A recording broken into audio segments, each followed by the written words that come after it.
it's the biggest part of their life pretty much when you step forth on our football team at our school. Winning state is the goal of every high school athlete, whether it's on the field, the court, the diamond, or the lake. It's been something I've dreamed about since I was 6th, 7th grade. Blake Harold and Cameron Cochran are no different. We fished together for 4 years now. They played just about every sport growing up. Actually, football's how we met, really. Yeah. We played on a travel team together.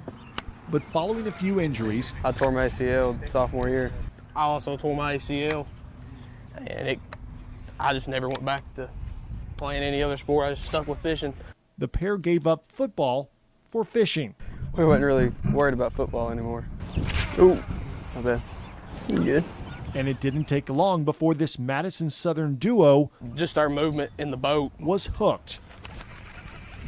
Fish. Their teamwork is the key to their success. Our movement in the boat is it works together. We know when to get out of each other's way and when we need to get the net, and we don't even have to say nothing. For example, right there, I brought my rod and my line over his just so he could pull it to the back. That really helps to not lose as many fish and to make sure you get them in the boat. In 2013, the Kentucky High School Athletic Association officially sanctioned bass fishing as a high school sport. Got it? Yeah. And since then, its popularity has grown by the boatloads. And hopefully we can get just a little bit bigger size at Kentucky Lake this week. This weekend, 160 anglers from across the Bluegrass State will motor to Kentucky Lake for the state competition. Last year I was thinking, I kind of wish this year was our senior year because it's going to be hard to top that off. A year ago, Blake and Cameron finished runner-up at state.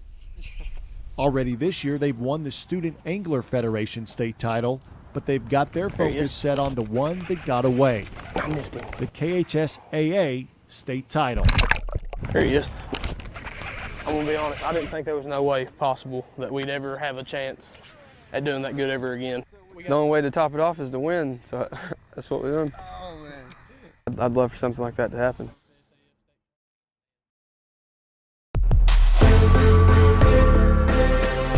Old idea of the house calls, it's coming all back around now. This is 915 Burry Drive, that's visible from the two-story commercial. I did feel like I needed immediate care, and it's been a generation after generation.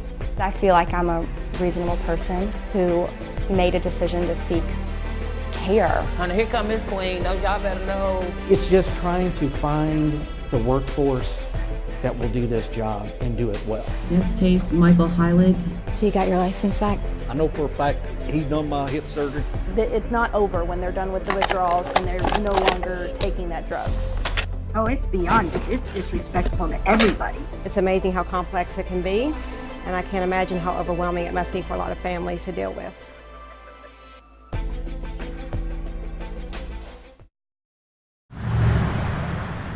At first glance, this looks like progress, growth.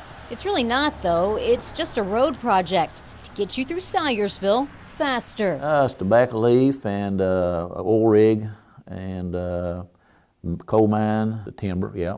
Is that a good representation, though, of Magoffin County these days? No, we don't have no tobacco now these days. We don't have no coal these days. A trip down Main Street tells the story. Not much growth, there's not much to do. And a trip back in time explains why, according to Salyersville Mayor Pete Shepard. How did we get here? The problem is, since the 60s, when Lyndon Johnson came here and declared it all that, then a lot of people went on welfare, and it's been a generation after generation. They've just born into it and they just stay there. But is that right? I never said it was right or wrong. I said that's the way it is. Now, 60% of Magoffin County is on Medicaid. The coal industry added to the number by emptying tons of jobs in the county years ago. At that time, when the coal went out, we had a lot of people that went off good-paying jobs to nothing. He says they were forced to take Medicaid as well. It's not their fault, and a lot of them would work if there was jobs available. We've expanded Medicaid and we've gotten less healthy. Interstate government. How is it irresponsible to expect people to be able to be engaged in their own outcomes?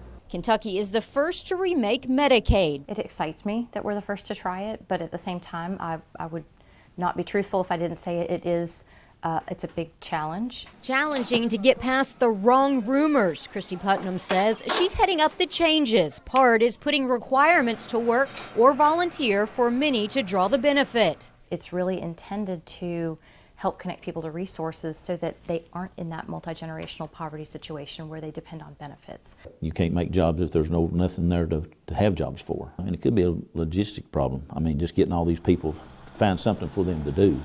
I mean, yeah, it's easy to say, well, you all got to work for it, but what are they going to work at? Shepard says he's been given little to no guidance on his responsibilities under the new Medicaid plan. It's a lot of questions that's just not been answered for me. And just like the trip down Main Street tells the welfare story, many people here are playing a part in it. That's my youngest daughter. What's her name? Amber. How old is she? She's 10. This is one of Bob Kugel's 5 kids. His wife died of cancer in 2008. He works every day for the mayor, but he still qualifies for Medicaid. I depend on it a lot. Like I said, you know, even having a job, I wouldn't be able to afford it. And they're always going to dentist or doctor or something. There's no way I could pay for it. This new Medicaid program shouldn't affect him much since he works, but he knows he's lucky to have a job, and both he and the mayor know the stigma of those taking advantage of taxpayer dollars. You can't hardly blame them because they were given it and never required for anything for it. And that's been, what, 50 or 60 years ago, and it's still going on the same thing. Should it, though? No, but you can't fix it all at once. Except 915 Murray Drive, nothing visible from the 2-story commercial. Station command on fire 1. We've done a lot of stories about people calling these crews to help put out fires, You had me to the run at engine 5 and 220's on, show me 97. provide medical attention. One time, we rode with an ambulance to a house in need of Band-Aids. We're here to transport people when they call for us. All emergencies, just on a very broad scale.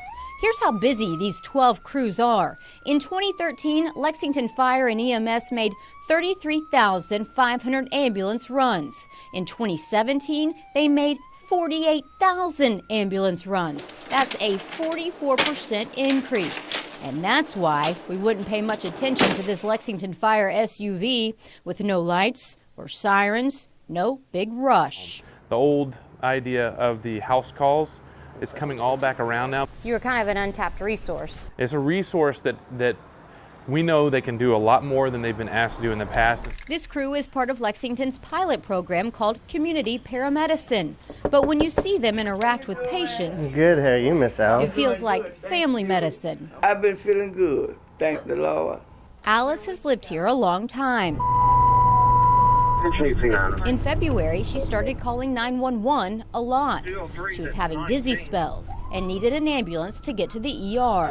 And they just kept me until they got through with the tests and things, sent me home and said I was doing okay. Must not have made you feel better, though. No, it didn't make me feel too good.